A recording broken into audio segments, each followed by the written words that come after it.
My name is Justin, and this is Pisces Printing. On today's video, we're going to kind of take a step back and look at the previous 4 speakers that I've developed. To do that, I purchased a mini DSP UMIK-1 measurement microphone.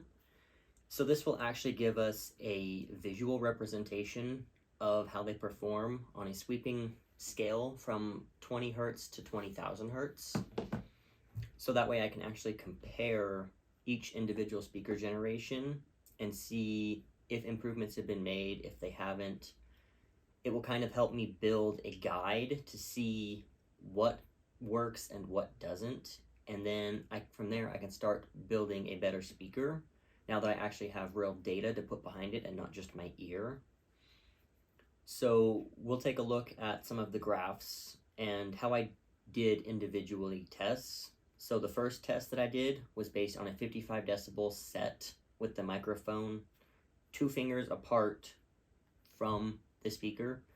And then at 55 decibels with pink noise, that's where I tested the sweep.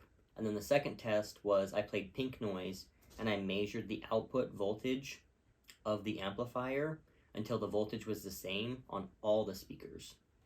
And so that should give me the same input power for all of the speakers, assuming that they all had accurate ohm representations of 4 ohms on their coils. I'm pretty sure that that's how that'll work. If not, let me know in the comments if that's not how coils and AC voltage works. I'm pretty sure that's how that works though. So yeah, we'll get into looking at the graphs and how the speakers performed. So yeah, we'll get right into that. So here we kind of see the amplifier that I'm using. It's 45 watts at 4 ohms. I'm hooking up the voice coil right now to the back. This is so that way I can get power to the speaker, and then we'll be able to test the actual speaker, which we'll see here in a second. So setting the amplifier where I need it, and now setting the UMIK-1 approximately 2 finger widths away and setting it to 55 decibels input with pink noise played through.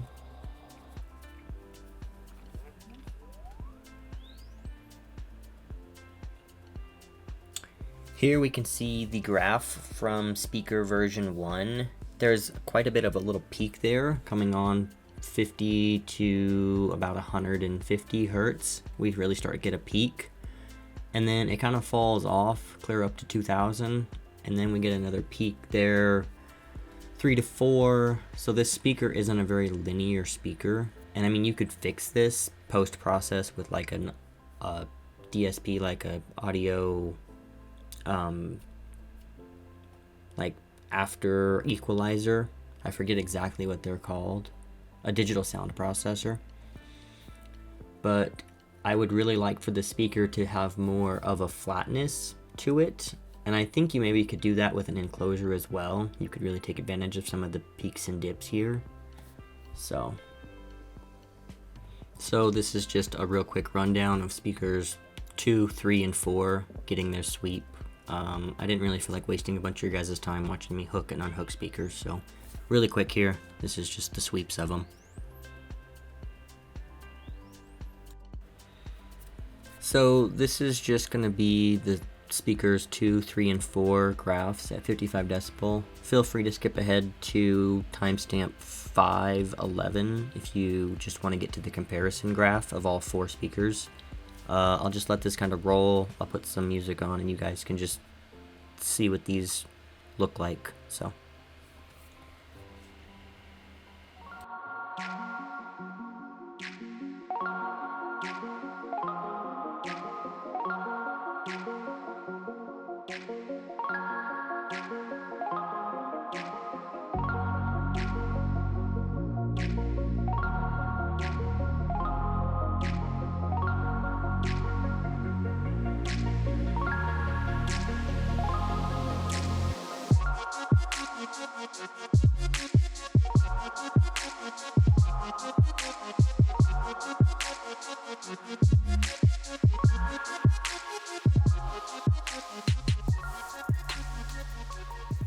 So what I've gathered here is that pretty much speaker version 1 acted a lot more like a woofer, and 2, 3, and 4 being smaller, they acted more comparable to mids and tweeters. They had much better levels and they carried on a lot further down into the higher pitch ranges, but it seems none of the speakers really like to play anywhere above about 14,000. So I don't know if that was a product of my amplifier or if that's a speaker design. Now we get to answer the question from my speaker box video of which speaker box actually is the best speaker box.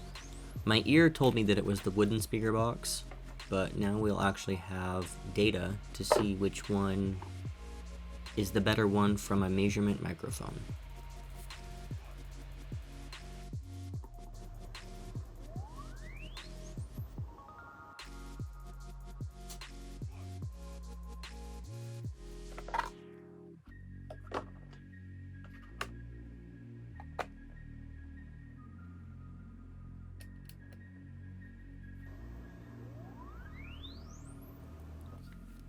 So we can see that the Bear speaker in bright green is actually a lot worse than all the other speakers, but my wood speaker box actually didn't perform as good as I thought it did. The PETG actually outperforms it in quite a few areas. So it's kind of interesting to see how all these different mechanics can work together, and they really play tricks with your ears. We are now looking at the graph of speaker 1, 2, 3, and 4, but this is with 2.3 volts coming out of the amplifier, and it kind of shows just how efficiently they can use that 2.3 volts. So we can really see that speaker 3 and speaker 1 actually use this energy the most efficiently.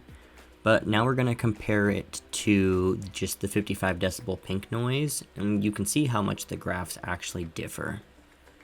So it's really interesting to see how much more efficient some of the speakers are than the other speakers. It seems like they waste a lot of energy moving some mass around that the other speakers don't have to deal with. So I just thought this was kind of a cool comparison to do. Last up, I just wanted to show all the speakers played all at once. I really didn't need to do it. There's no scientific reason to do it. I just thought it would be a fun thing to do. So here this is. Okay, so we kind of looked at the graphs, seen the speakers didn't actually improve that much over the course of the generations. The sounds were a little more level as we went. They were less peaky, but I think that might be more due to the fact that as I went along, my speakers have gotten smaller, and so they're more accustomed to actually being a higher frequency speaker, and so it doesn't take as much energy to make lots of sound at a higher frequency as compared to your lower frequencies.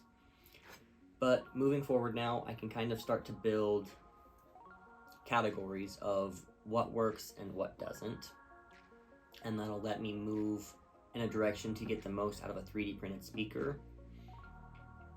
I currently have version 5 in the works. The body is actually on the printer over here, and then some of the magnet array is on the printer behind me here. So a video for that will be coming out very soon, hopefully within a day or two after this video, so be on the lookout for that. But that's all I have for you guys this time. Like, subscribe, it helps me out, lets me know that what I'm doing is actually what you're liking. So yeah, until next time, have a good one.